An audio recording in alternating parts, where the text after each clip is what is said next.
Okay, welcome.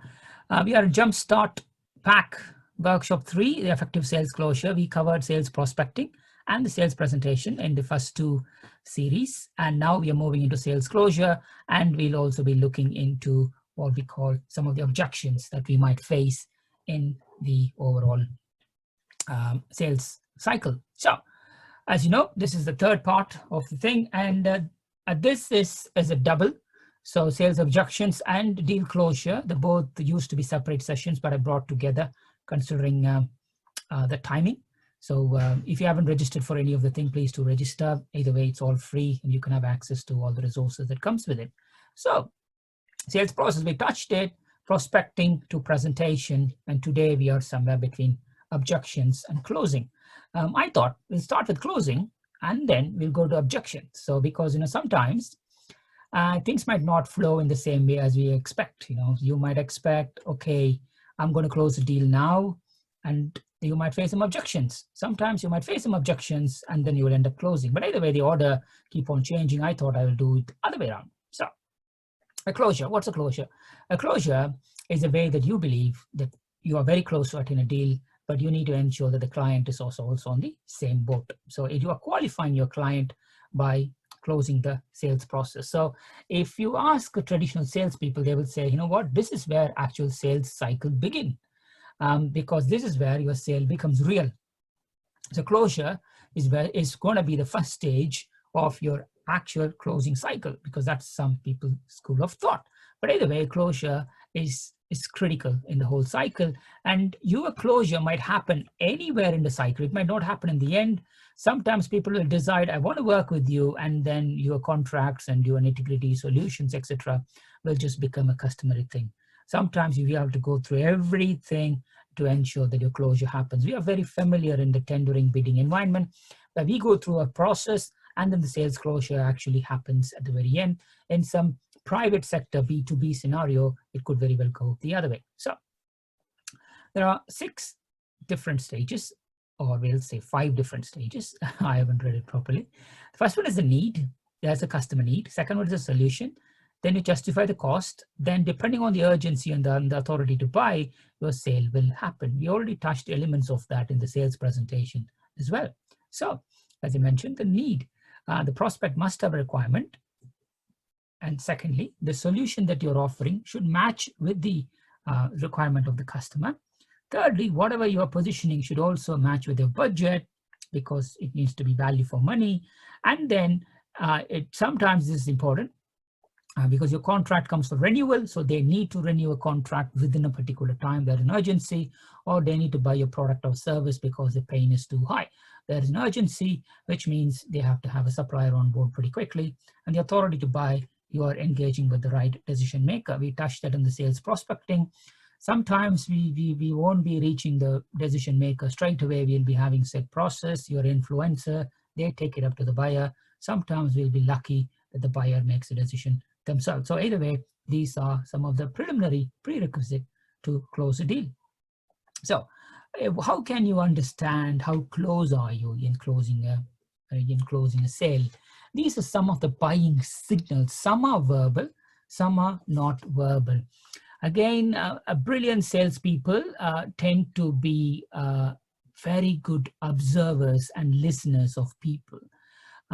There are some great books on closing a deal alone, where predominantly you ask the right type of question to close the deal, and those are predominantly American books written for the American audience, but in the Asian culture, it doesn't work that way.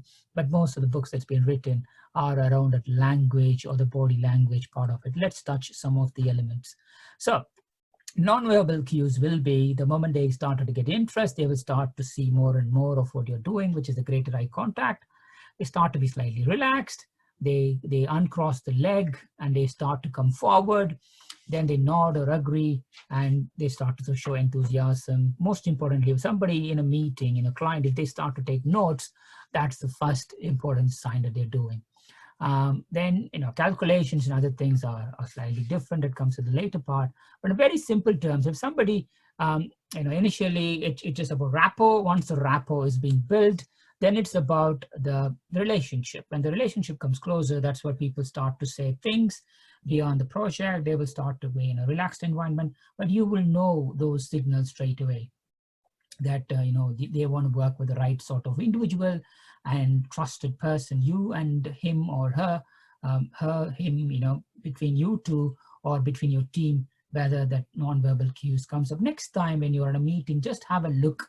If you do have a clarification session or a negotiation session or even a bid kickoff or even a governance session with your own board where you get a sign off, just to see how this non-verbal cue works, it will be fascinating, because some people, it will be much easy to manage their non-verbal cues. And the moment you see that, you will know that you are on the right direction. It will be very, very, very, very interesting. So the verbal cues, obviously, it's, as it says, these are questions that the buyer normally asks you. Okay, he or she has listened to you, and now he'll be asking you a few questions about the contract, about the price, about, if you are a software company and if you provide some warranty, X, Y, then it's also about your company. How many people are there in a company? What's your capacity? And how long do you deliver? All these questions means, there are some buying signals. So you are moving in the journey. It doesn't mean that you are closing it, but you're moving in the journey. Again, a trained salesperson will ensure that the client gets this buying signal. He ensure that he will get the buying signal from the client.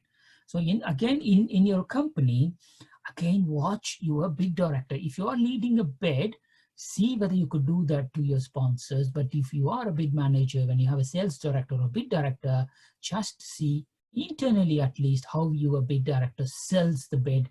This is a bid, it's a must-win bid for us, and we do need to bid this. How is he selling a bid to your own board? Understand how he does it and how he gets the permission. Most of the time you will note the meetings or the buying signals happens outside these sessions. Board governance, most of the times, what we call drip feeding the information.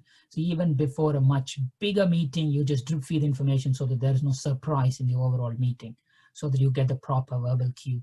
So that's important. Moving on, then we have some of the closing techniques. There are tons and tons of closing techniques, and I've listed 10, but I'll be talking you through 4. In the guide that I'll be sending you post this, you will have the descriptions of all this. Okay, so for now, these are some of the stuff. Again, these are Western related terminologies around it. Culturally, it might be very different if you're closing a deal in China or Japan or in India.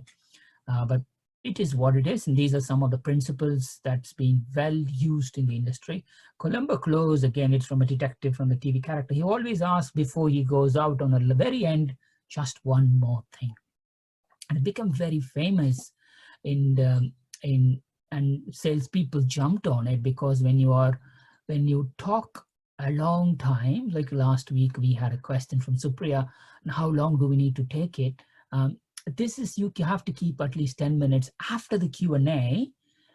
You do the presentation, Q&A, then at the very end, just one more thing. And then you reiterate some of the enticing part that your customer agreed with you. So that the sales presentation closes in the positive way that your customer wanted. So, it's a way of manipulating, but it's a way of engaging the people, reiterating, this is the part that you liked, and I'm just reiterating. And by the way, I forgot, I just want to tell you this. It also helps you when you listen more from the conversation of your client. You can always say, just one more thing, I forgot to tell you this. We actually have done this in the past with this client, and these are the results that they achieved. So this is a very powerful close. The next one is what we call a porcupine. Again, this is like, if you can imagine a porcupine, stroking it means it will be painful. So it's a very simple thing is, some of the questions that you might be coming forward is, rather than to answer the question, solid salespeople tend to flip that question back to them. One of the examples here, hey, do you guys serve in the Middle East? Rather than to say no, yes, why would you like us to serve in the Middle East? So that you get the interest really, or is it just a random question just because his brother or a sister lives in Middle East and he or she is trying to say, hey, maybe my brother would be interested working with you, you never know. It could be any question that the customer asks you, buyer asks you. It's always interesting to say, okay, why did you ask me that? Is there can you please explain more? Those are one question. That word, can you explain more, is the $1 million question. So try to gauge the depth of the prospect interest. This is called porcupine close, by asking or repeating the question back to them. Puppy dog close again. Puppy dog close predominantly work in if you're a consulting company, if you're offering, hey, you know what, we will come and do a diagnostics for you for free, or if you're a software company where you give a 1 month free trial, or some sort of assessment for free, etc. This close predominantly because just before you close, you know what, don't worry, I know you might have some concerns. How about we come and do this for 1 month for free? How about we give you 1 month access to our data? How about we do this? Try it out. Just try it out, test it. Then if it works, it works. We will talk to the next stage. So it's a very simple close, but it's a very powerful close. So the next one is a hard close or a direct close. This is what this will work in low-end projects, but it won't work on high-end projects. Low-end projects is like, what, you might have some oscillating people, but just to kind of get them closed, you will see people who are selling online courses, people who are selling with one-man bands, and people who are selling with family-owned business. This will work because they always will be on the they won't be able to make the decision correctly, mainly because the mind will be oscillating. And very simply, hey, are you ready to see and discuss the final contract? Are you ready to? Is it okay for us to send the purchase order next week? Is it okay if you can send the purchase order so that we will send the invoice back? Is it okay if we can start from Monday because we don't have resources aligned? The earlier we start, it's better. So these are some of the hard direct closes. The moment you drop it, it's better you drop it so that you get the feeling of A, the urgency, B, the buyer, especially if you're not working with the buyer, right buyer, or if you're not working with the right urgency, dropping this question will kind of test it out. Can we move this next week? Then they quickly say, hey, no, you know what, we have the board meeting in a month's time. We will take it up to the board and we'll come back to you, kind of thing. That if you don't ask the closure, then you might never know. You might be thinking, you had a great meeting, but having this helps. But if it closes the deal as the word says, it might not happen, but at least it gives you more clarity. As I mentioned, out of the 10 techniques, I only shared 4 here. I will share the rest in the description format in the resources that I'm going to share it with you, part of the video. So the warning signs, obviously we had the buying signal, and then we had the questions, and now we are moving into the warning signs. As I mentioned, some will be like, you know what, suddenly the coronavirus, our priorities have changed. So I don't think this will be progressed at the moment, but let's have a catch up in June. You might see that's coming up very often. Again, what, my boss is not convinced. He's a bit busy. Our governance is next month, next quarter. We have bigger issues to solve. Or some cases you might have a very good meeting and suddenly everything gets dead. Or they might be interested, but it might not happen immediately because their budget approval happens after the year end. So you have to wait until September because that's where they will get the budget.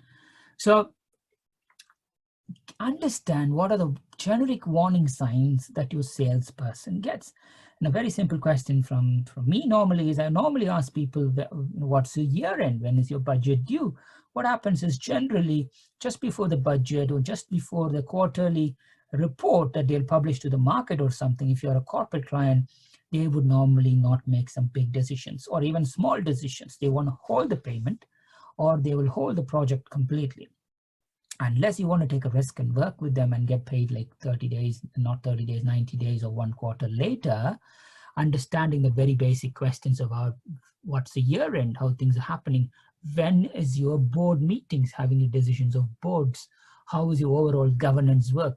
If you understand that and send the information in the right way before they enabling them to take it to the board, enabling them to take it to whenever it is, so that you could avoid this, will be a good sign. Again, having a boss, meeting the boss directly, trying to solve these things. Every single sale not normally get to a closure, but you will learn enough that you could take it to the next sales element. So primarily, these are kind of some of the elements before we move into the next one, which is going to be handling objections. So I would go back and quickly run it through so that you will know where we are. So we are in sales closure. As I mentioned, this is just the beginning of the real sale so that you get a clarity that you are going to close it. There are 5 different elements: the need, the solution, justification of the cost. Okay, now we are halfway through. Now, how urgent it is, and do you have the authority to buy? If you kind of tick all the boxes, you have a very good chance of closing this deal. But in the meeting, whether it's 1 meeting, 2 meeting, the more you build the skill of active listening, you will understand these verbal cues and the non-verbal cues. Verbal cues, you can prepare like 10 standard questions. Understand does your team has a standard sales question template that they ask to their client to qualify them, or if they're not, maybe it's worth building one. And again, learn what are the non-verbal cues. There are tons and tons of books about body language and stuff. I won't dwell deep on it. Most important thing is if the customer builds trust, you will have a very normal conversation, and everything else goes from there. You will build a rapport, depending on who you are, but you will learn to do it. So the next one is closing techniques. As I mentioned, there are at least 10. These are not exhaustive. It varies culture to culture, and we'll touch 4, and I'll share the next 10. Columbo close. Before I go, just one more thing. I forgot to mention, something to reiterate the stuff that they already mentioned. Porcupine is, again, it's to gauge the prospect's interest. You flip the question back to them. Puppy dog close is like, you know what? I know, you don't know us much. Maybe try it out, test it out. And hard close is it okay if we could send the invoice Monday because our deadline closes? Is it okay if we could start the work next week Tuesday? It's a hard line close. How does the customer feel about it? Will vary to vary, but it's in any cycle this will work. Especially this will be brilliant if you are talking directly to a buyer, family-owned business, something like that. It will work miracle. So warning signs I already touched. Not always it will go through plan. Things do change, and document the warning signs that you might have. Some of the warning signs you can mitigate, like budgets, like year ends, like your boss doesn't, my boss does not convince, etc. But some of the stuff that you can't, which will be like this COVID crisis that we are talking about, where they have much bigger issues that they are tackling. So still having the time to say hello, is there anything I can do to help, is big. So is there any questions before I move to the next part of the Jumpstart pack? Yeah.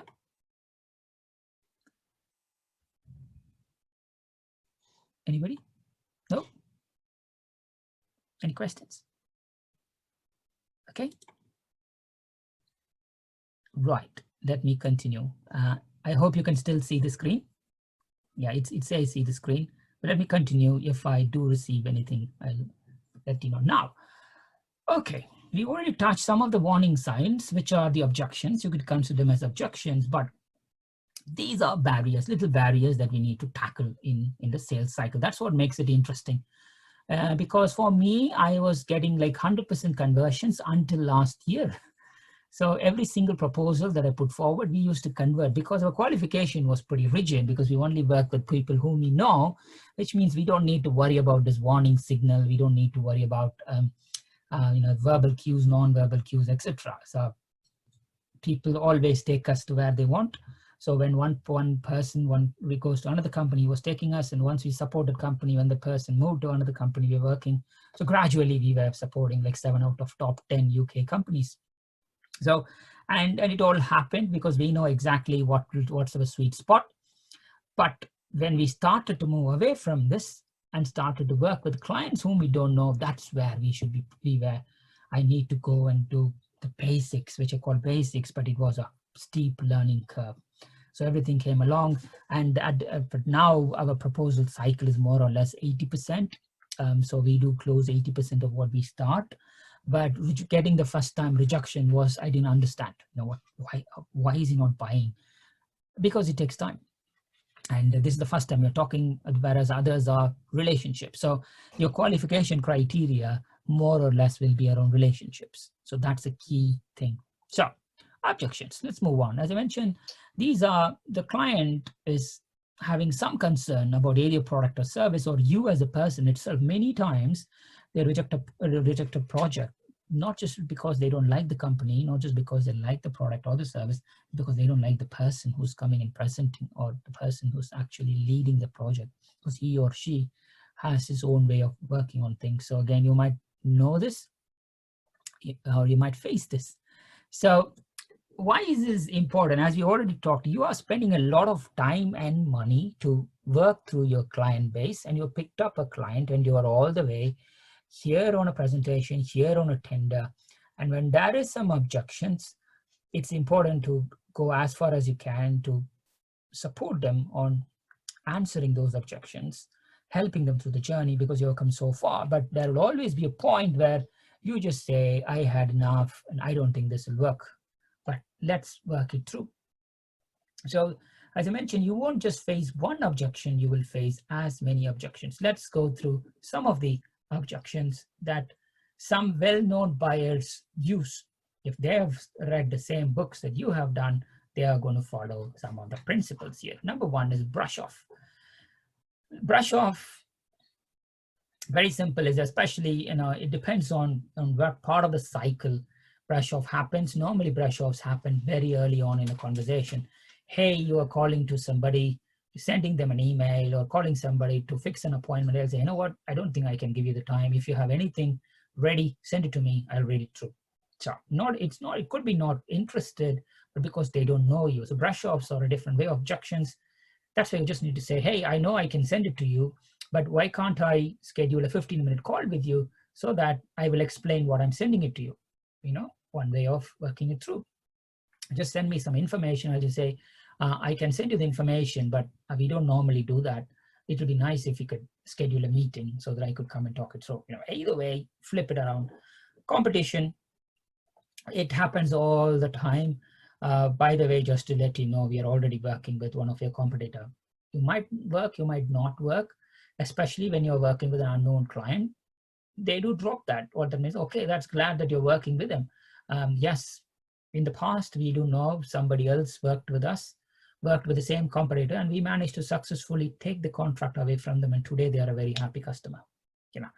You can flip around, you can, but even before you say that, how are they doing? I heard they're a very good company. You can just have a conversation about them to understand, to measure whether there is any chance of you displacing the competitor. So procrastination, which is like, you know what, I don't think I have time now. Let's push it as a later date. We already touched that part of the warning signs. And the budgets and the pricing, again, it's, you know what, we don't have the budget for this. It's normal, they do have budget for this, but the important thing is it's not at the right time. When it's at the right time, when there is an urgency, budgets are never a problem. When there is no urgency, budgets are always a problem. So it depends on getting that urgency done.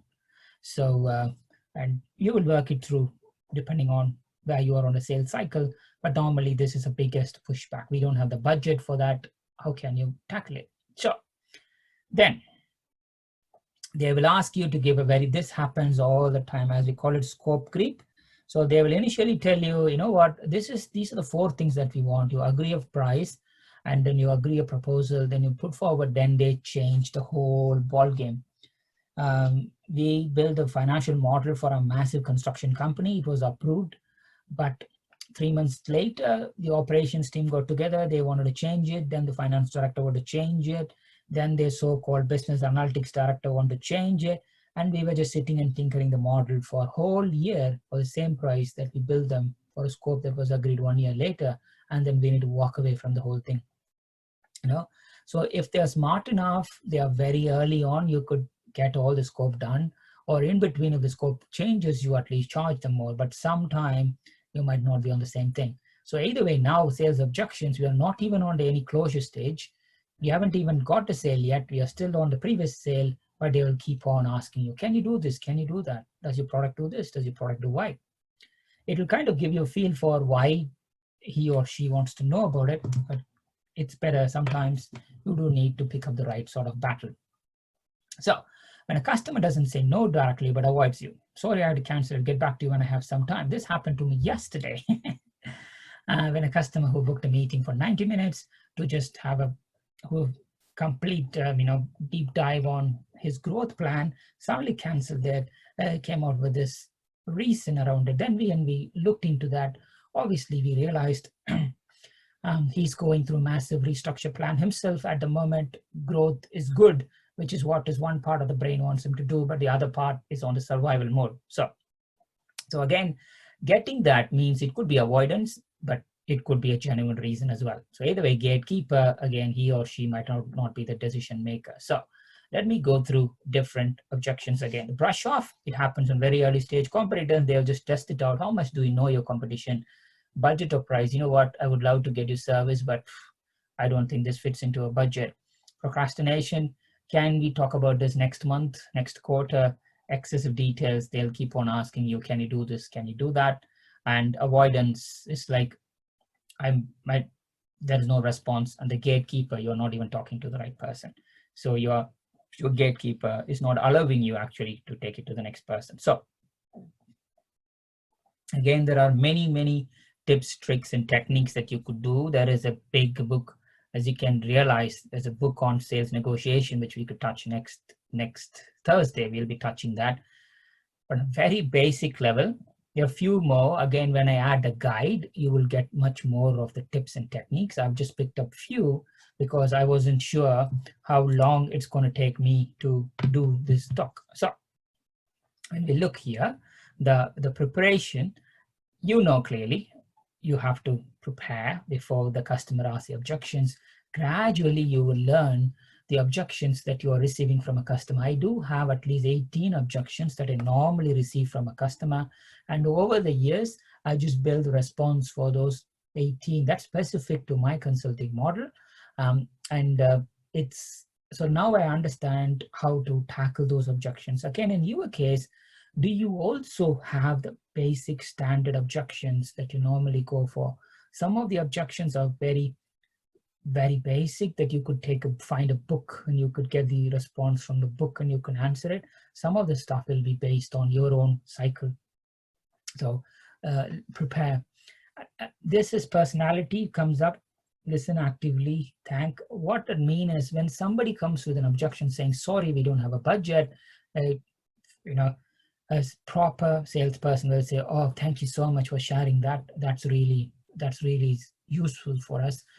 Can you explain what the budget that will be ideal for you, a budget range, so that we could see what features we can add it to you, we can value that we can add it for you as well. So predominantly having a thank you and then explaining why you think it's an objection always helps. So again, this is we'll touch that part of the negotiation, but agreeing with the customer, actually you are right, helps a little bit to at least get, actually you're right, you know what, you should not take this forward now.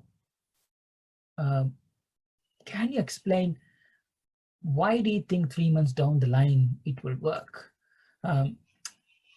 These are psychological battles. These are like, mental battles that you go through with the customer. And at some point it will work, but at some point you just say, learn to deny. Because in my case, there are some projects where the customer will say, I would love to work with you, provided you could share all the data points that you have collected over the years to me so that we can have the deal. What that meant is for the price they pay, you are giving your whole IP to them. So at that point, you cannot agree and say, hey, you know what? That's perfectly fine, provided you could pay us $500,000. If they refuse, then you know what? That's the reason we are denying that. If you want to get the whole thing for $250,000, $25,000, everything, this is what you get for $25,000, $250,000, $500,000, etc. So at what point can you deny? If you're certain that your customer's objections are based on personal assumptions, definitely you can deny them. Sometimes, as you can imagine, it's a personal to personal. People tend to value you even before you come in. And in that whole meeting, you are trying to debunk them this is not me or this is me. And at some point, the personal assumptions that they put forward in the very beginning might be very different in the end. So it's all the conversation that you need to learn, that you need to work through. But at every now and then, it's a point where you could guess. There are so many times I have guessed, this is the person, he was rude, he was like this. And it's only later on, 6 months down the line, 9 months down the line, you actually understand the objection that he put forward is because that's his way of working. So clarifying why the objection is an objection and splitting that up from the personality, it's a massive thing. And you will only, it's more you do, the more you learn. And very early on, it's going to be a challenge, but that's what we are here for. And let's just learn from here. So, and these are some of the tips. I'm not going to dwell deeper on that. I think these are some of the theories that you could go for this. So if you feel that your customers are objecting and resisting, take a step back and say, okay, now we are not doing this. What do you want us to do? So very rarely this happens because you won't even have a meeting if the customer objects you massively. But most of the time, the perception of who you are, what you do, when you come and present might be very different to what they were expecting you to come and do. It happens all the time when I actually do a webinar. When I do a webinar, when I do a video meeting with people, they might actually expect very different things. And it's you're stepping back and asking them, what were your expectations before? That's why when a good person normally asks them, what is it you want to achieve part of this meeting? It might not be a closure meeting, objection meeting. What are the 3 things you want us to achieve in this meeting? Okay, now we have achieved this meeting. What else do you want to achieve that meeting? So it is nothing to do with objection handling, but it's about setting your own kind of ground rules and sticking with those ground rules.